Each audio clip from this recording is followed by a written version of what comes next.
I wanted to install a dash camera in my ID3, but after looking at tutorials and videos online on how to do it, I was pretty dissatisfied. Particularly the placement of the camera, where quite often the camera is here, which obstructs the vision out the window. On top of that, the position of the wiring quite often ended up interfering with the airbag and the curtain airbag system within the car. I wanted to install this Blackview DR900X 2-channel plus dash cam, which comes with not only a 4K camera for the front window, but also a small camera for the rear window. This requires us to run a cable from the front of the car to the back of the car. The main problem that I had with the other videos was the placement of the front camera. Quite often they place it in a position that is very central, but on the ID3 this is quite a low position under the center mirror. This placement of the camera in the center of the window not only blocks view out of the front of the car, but it also requires removing a complex assembly here. Of course, the reason this is a problem is because the mirror assembly already includes sensors and a camera from Volkswagen as standard. As a compromise, I prefer to put the camera closer to the top of the window so that it blocks less of the field of vision, and I'll come back to that in a second. Secondly, running the cables is simpler this way, as it can simply pass under the trim here. A further problem with the instructions on the internet is this A-pillar, which includes an airbag. The trim on the A-pillar needs to be removed carefully as not to damage the airbag. However, most instructional videos end up using a screwdriver, brute force, or the included tool from Blackview. However, if you read the Volkswagen service manuals, they stipulate the correct tools for removing all of the plastic trim within the car.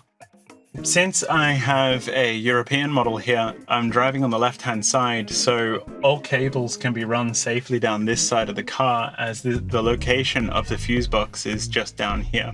I plan on running the power and video cables along the roof trim down the A-pillar, and then the cable for the rear camera will run below the door and back up into the boot of the car. The included 6-meter cable from Blackview is too short for this purpose, falling short by about 1 meter. So to accomplish this, I've purchased a 10-meter cable so that I don't need to interrupt the curtain airbag system. I believe that the cost of purchasing the extra 10-meter cable is better than the potential damage that I might cause to the curtain airbag system. Outside of Blackview, there is another brand of dashcam which replaces this central plastic portion with another dashcam. I didn't want to go down this route because it further blocks visibility. Please wait. Sorry. I didn't want to go down this route because I didn't want to put a piece of non-automotive equipment connected directly to a safety feature of the car. While trying to choose the location of the front camera, I noticed that here, closer to the center, would be an ideal location. However, the mirror section ends up blocking most of the view. I tried a few different locations at the top of the window and managed to find one which was a compromise between my visibility out the top of the window here, for example, for traffic lights, and being able to see beyond the center mirror assembly. To determine the best location in the back of the car, I used this post-it note and then checked visibility from the front seat through the mirror. I noticed while experimenting with the post-it note that it didn't really matter whether the camera was at the top of the window or the bottom of the window. So I decided to base my location on what gave the best visibility of the camera, particularly when trying to read number plates. So ultimately, I decided the best location for the camera was above, slightly offset from the center of the window to avoid the brake light. Okay, well, now you know the plan. Let's get started. I'll install the camera in 2 parts. Firstly, we'll run the cabling for the front camera, which includes the power cable and also, in my situation, the coaxial cable for the rear camera. If you don't have a rear camera, it will just be the power cable. Aside from the tools from Volkswagen I showed earlier, which you can easily get on the internet, you'll also need some pliers, a torch, some tape such as electrical tape, a socket wrench, a multimeter, and a crimping tool. You might also want to get some gloves. It will also help if you have a length of fairly rigid wire or a smooth plastic fish tape. Aside from the dash camera, you will also need 2 small piggyback fuses to allow you to connect to the car. The mini fuse holders are good enough for this. Much of this information will be the same for other dash cams or other models of ID cars, and possibly any other cars using the same MEB platform, such as the Cupra Born. There is some risk you will damage your car, so if you aren't confident, then maybe get someone else to do this for you. Don't use screwdrivers to remove panels, only use plastic tools, otherwise you will damage your trim. I recommend watching this video first at least once before doing anything, and later follow along with me as you do your installation. I'm not a professional at this, and I'm just sharing how I did my own dashcam installation, so please don't hold me responsible for what you do to your own car. The easiest panel to open is the fuse box. This will be under your steering wheel, next to the door. Just pull the panel from the bottom towards you. For a right-hand car, this will be inside your glove box. You will need to fully open the door of your glove box to reach it by releasing some catches on the opening mechanism, but I can't show you this as I don't have a right-hand drive car. Next, you will need to pop this side panel off. Wedge the removal tool into the groove and it will pop loose. For right-hand drive cars, this panel may include a switch for the passenger airbag. In this case, you can still remove the panel as normal, but do not unplug the switch, or you may need to return to the dealer to clear an error on your airbag system. Between this side panel and the door frame is a small panel that you can now loosen and remove easily with your fingers by popping out the 2 tabs here. The panel at the bottom of the small window inside the A-pillar can now be removed by lifting up at an angle and pulling it out of place. One of the most difficult portions of this installation is the trim on the A-pillar. There are 2 main clips to remove, one in the upper section and one in the lower section. There is also a supporting clip in the middle. The clips on this pillar are extremely hard to remove, and you have cabling and the tail end of the curtain airbag system here. Volkswagen even recommends you replace these clips when removing this trim. When working near the airbag, you need to be aware that pyrotechnics can fire by accident, so go extremely slowly and carefully here. These clips will not pop out on their own as they will with other panels. You will need to unclip and slide them out of the way with some force, but not too much force. Go slowly because this will take time and patience. This panel also includes a speaker and some other cabling. Don't disconnect anything here, especially not the airbag cabling. You can just leave this panel lying on the dashboard until we're ready to close this back up. We can now start fishing the cable down from the bottom of the A-pillar to the panel on the side of the fuse box.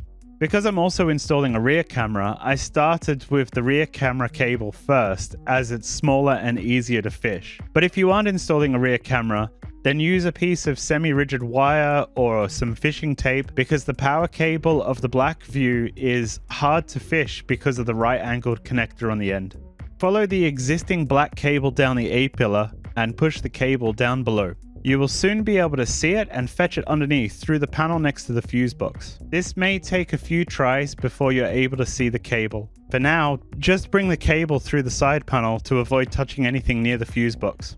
Push the dashcam power cable through the fuse box and out the side panel next to the fuse box, and attach the power cable to the cable you just ran down from the A-pillar using electrical tape. By running the power cable from the fuse box immediately, this avoids any wires from the power cable poking into the fuse box accidentally. Push the power cable back into the side panel so the connector doesn't get caught on anything, and then pull the cable back up towards the A-pillar to fish the power cable up towards the window. If you aren't installing a rear camera, remove the wire you used to fish the power cable entirely. If you are installing a rear camera, pull the power cable up to match the length of the rear camera's coaxial cable. Remove the sticky backing and attach the included cable clips down the A-pillar, following the existing black cable as closely as possible. If you're installing a rear camera like I am, you will need to double your clips, offsetting them slightly to allow the cables to pass by. Focus your attention on keeping the cables high and away from the airbag so they cannot sag and potentially stop the airbag from functioning correctly. Here I'm placing clips right around the airbag to be extra sure, as well as towards the bottom of the A-pillar. Again, be really careful about the airbag here. Place the cable on the window to measure from the location you will install your dash cam, giving it at least 10 to 15 centimeters of extra cable. For my camera placement, it was convenient to just measure from the rear view mirror assembly. Measure across the top of the window and clip the cables down the A-pillar. You can push any excess cable down towards the fuse box and out of the way. A little bit of extra cable here is useful, but there isn't much room to put excess cable, so don't leave too much, otherwise you might have a hard time getting the trim back on and hiding the cabling. I've also used the existing black wiring harness to hold onto the cables and to keep them from rattling. The included black view clips are so tight I used a small screwdriver to help open them slightly. With the cables attached to the camera, double check the position and clearance for the cabling before removing the backing from the sticky pad. Hold the cables in place, disconnect the camera, and set the camera aside. While still holding the cables in place, use the included Blackview trim prying tool or something similar to carefully pull back the roof trim and start massaging the cables into place under the roofing. There is some foam here that will hold the cable into place, and once the cables are all in a good position, the roofing will go back to its original shape and position too. Gently repeat this process along the top of the window and towards the A-pillar.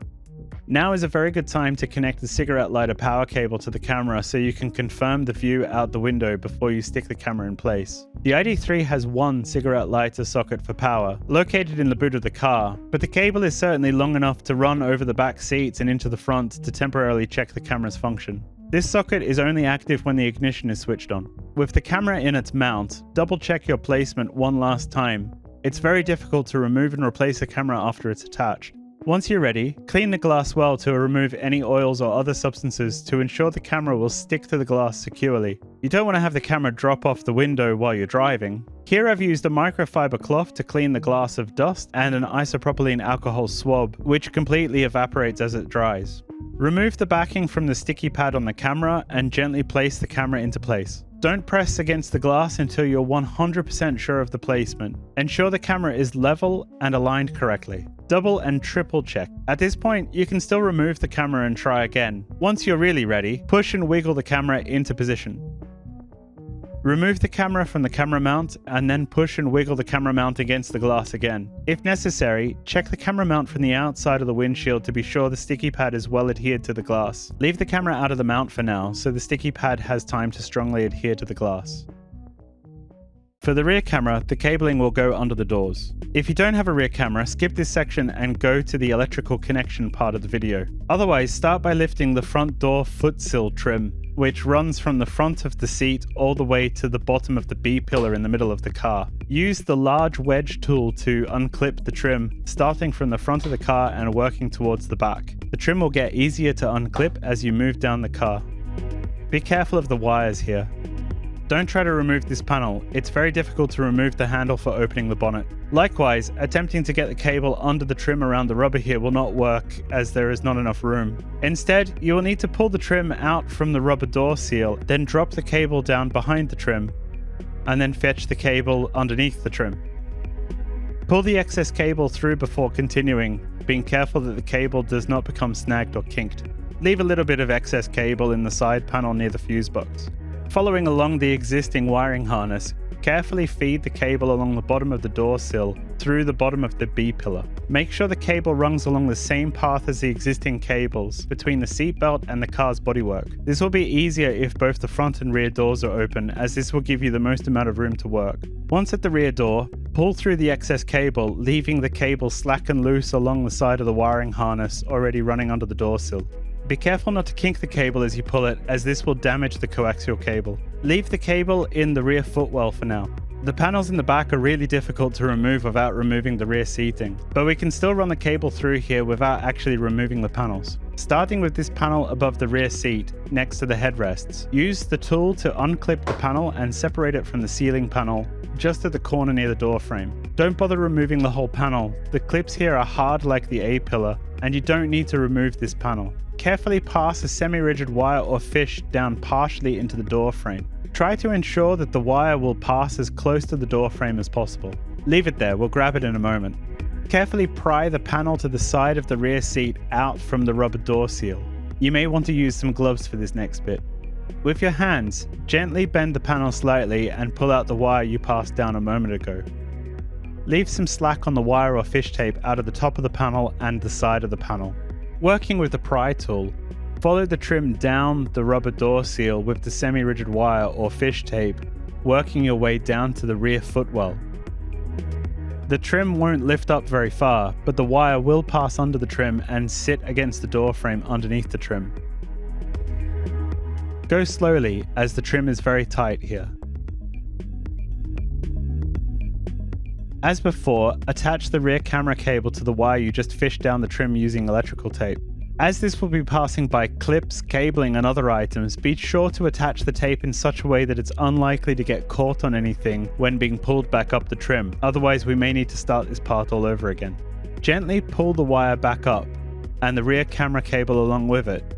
If you encounter any resistance, don't pull hard, but instead push the wire back down and try again. Once you get to the top with the rear camera wire, pull through the rest of the cable carefully, again being careful not to knot, snag or kink the cable. Don't pull the cable taut, leave it to be a little bit loose within the trim. You can now reseat the trim next to the rear seats by pushing gently to clip it back into place. Use the pry tool to gently pull any of the rubber door seal back over the trim if it's become caught under the trim. Open the boot of the car and use the pry tool to open the top trim panel on the rear door. It will be easier to start from the side of the panel, and then the rest of the panel will pop off easily. Be careful here as delicate cabling runs behind this panel for the rear window heater, lighting and reversing camera. Next, remove the corresponding panel at the back of the roof of the car by using the pry tool from the inside of the car. Start at one end with the pry tool, then work your way across the car using your hands, gently unclipping the panel. With your semi-rigid wire or fishing tool, pass the wire over behind the top of the C-pillar trim. The curtain airbag is here too, so make absolutely sure you pass behind both the curtain airbag and the existing wiring harness here. You may need to gently bend the panel and fetch the wire or fish with your hand. Once you have the wire through, reattach the rear camera cable to the wire or fish with electrical tape. Wrap the connector very carefully with electrical tape to avoid the connector on the cable from getting caught in the airbag. Pull the wire or fish and cable through very slowly and carefully, holding both ends. If you feel resistance, such as the cable has snagged on something, do not force the cable as you may damage the curtain airbag. Visually check that the cable is passing through correctly and continue to pull all excess through while leaving the cable loose behind the trim. Replace this panel by pushing the panel closed firmly so it clips back into place. Then run the pry tool up under the rubber door seal to ensure the rubber is pulled out and rests correctly on the outside of the trim. Pull any excess cable through to the rear of the car carefully, but leave it loose. Pass a thin semi-rigid wire or fish tape up through one of the cable conduits connecting the rear door of the car. On my model, the right side had plenty of room in it, but the left side was very full. This is tedious and must be done carefully as not to damage the cable already in the conduit or to pierce the conduit itself. It may help to wiggle the cable slightly inside the conduit to help pass the cable through. Go slowly and take your time here.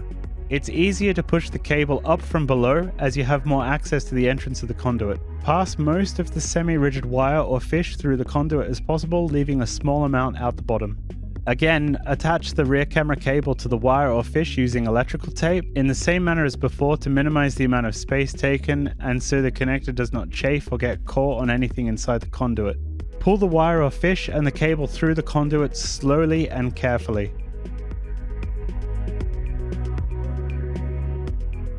Pull as much excess cable as you can through the conduit, again being careful not to kink the cable. Attach cable clips under the rear roof trim and attach the cable, again keeping the cable a bit loose. This will greatly help you when reattaching the trim and avoid damaging the cable. Reattach the rear roof trim to secure the roof panel and avoid it from sagging. Simply realign the panel, confirm it's in the right location, and then give each clip a gentle thump to clip it back into place. Use the pry tool to pull the rear door rubber seal back into place. Now is a good time to confirm everything is working, again using the 12-volt cigarette lighter power cable. Turn the ignition on and power up the camera. Confirm with your mobile phone your optimal location for the camera before it's stuck to the window. If you wish to mount your rear camera in any other location other than the top of the rear window, you will need to remove the remaining panels and run the excess cable around the back door. In my situation, the camera will go at the top of the rear window as this gives the best view for number plates and tailgating cars. Carefully roll up the excess cable into a small but not too tight roll, about the same diameter as when the cable arrived, and push the excess cable into the hole in the rear door. Don't twist or kink the cable as this can damage the coaxial cable. Leave enough slack for the cable to leave the trim and reach the camera.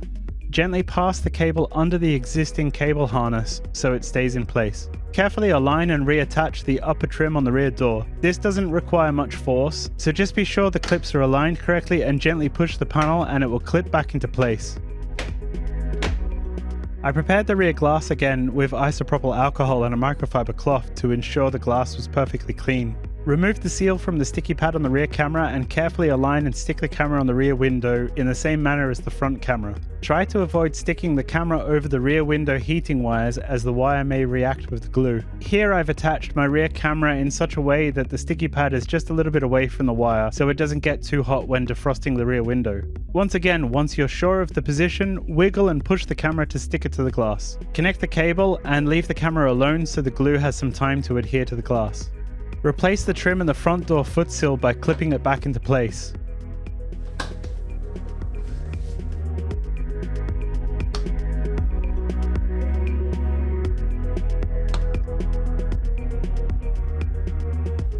Again, use the pry tool to pull the rubber door seal into place above the trim. It's time to prepare the electrical connection. Start by carefully pulling the power cable out through the side panel near the fuse box. Try not to let anything touch inside the fuse box. Using a socket driver, a wrench, or some pliers, partially remove the chassis bolt shown here. Don't remove it entirely, you only need to loosen it a little bit. Place the end of the black cable under the bolt and tighten the bolt. This is the negative or chassis ground connection for the camera. Tighten this so it won't go anywhere, but not so tight as it crushes the cable. It just needs to hold it firmly and make a good electrical connection. The red and yellow wires are for the positive 12-volt electrical connection.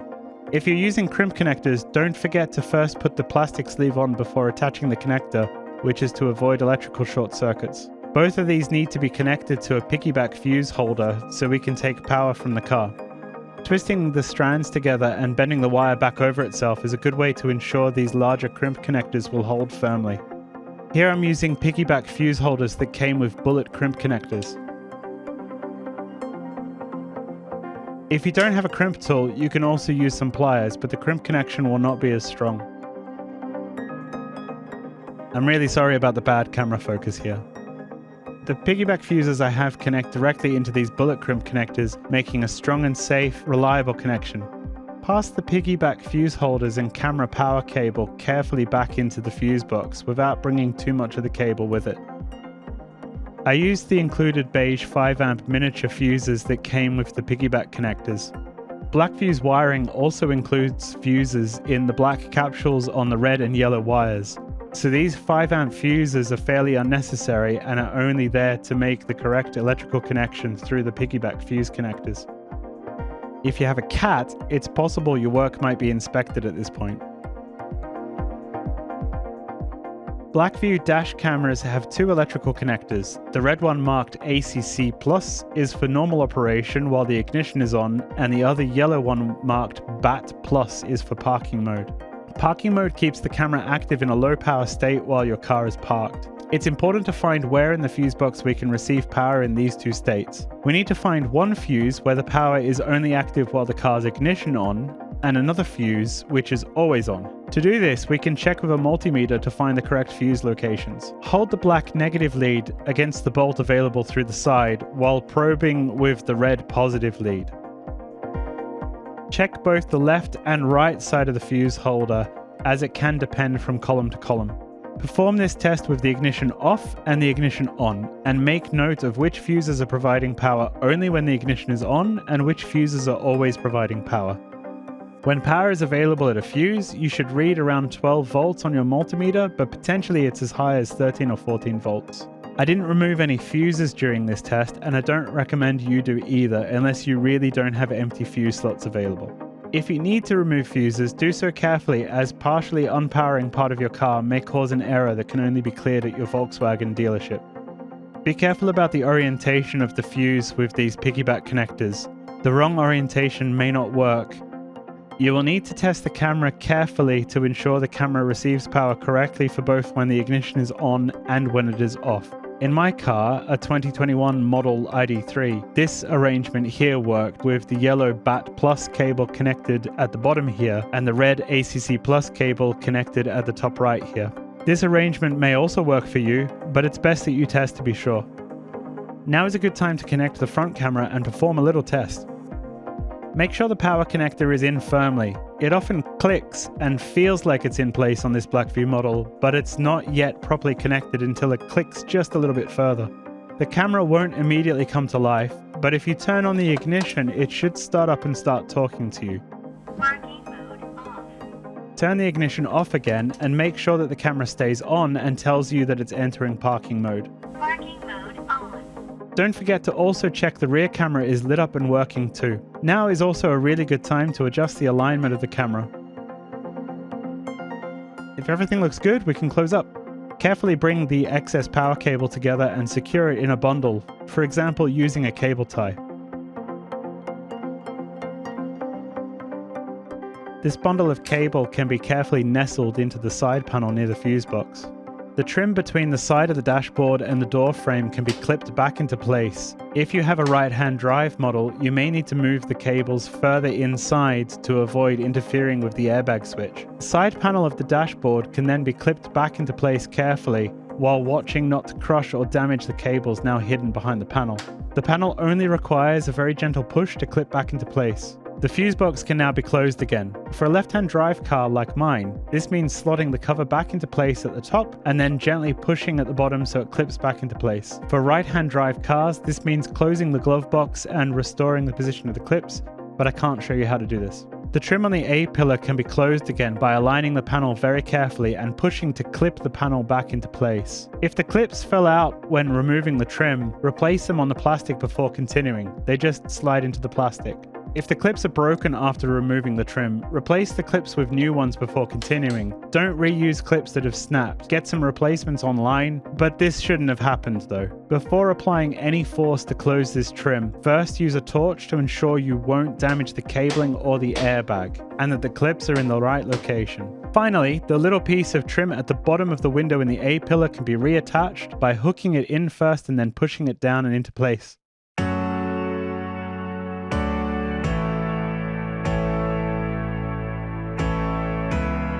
After completing the installation, I went out for a little drive to test the camera. It was already late because the installation took a long time and because I was filming all of this for you to watch. The rear camera here looked pretty good, even though it was already quite dark outside. The front camera, on the other hand, well, I forgot to take the lens cap off.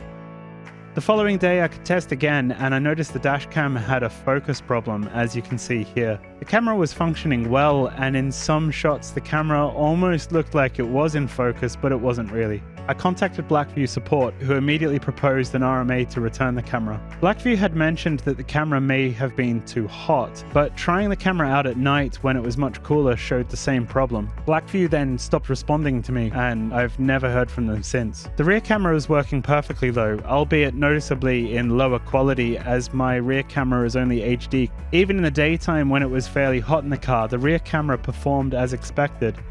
I don't know why Blackview stopped responding to me, but upon watching the footage carefully, I noticed the dashboard and trim were all perfectly in focus. Even a speck of dust on the windshield was perfectly in focus. This gave me an idea though. Maybe the problem was actually some sort of autofocus issue. After moving the camera to show less of the dashboard, the image came perfectly into focus. I can only assume that the camera prefers focusing on low objects like the dashboard in order to better capture number plates driving in front of you. I've now had this dash cam for a year and it's taken me this long to get around to putting this video together. I've traveled through bright sun, heavy rain, fog, in the dead of night, from Belgium to Spain to the UK, and in between. The camera has always performed superbly. The camera has also been used over the past year to create another YouTube channel used to help young drivers improve their awareness to road risks before they pass their final driving exams. And this isn't even the latest and greatest Blackview camera, so I can only imagine how much better these cameras are today. Well, there you go. Thanks for watching.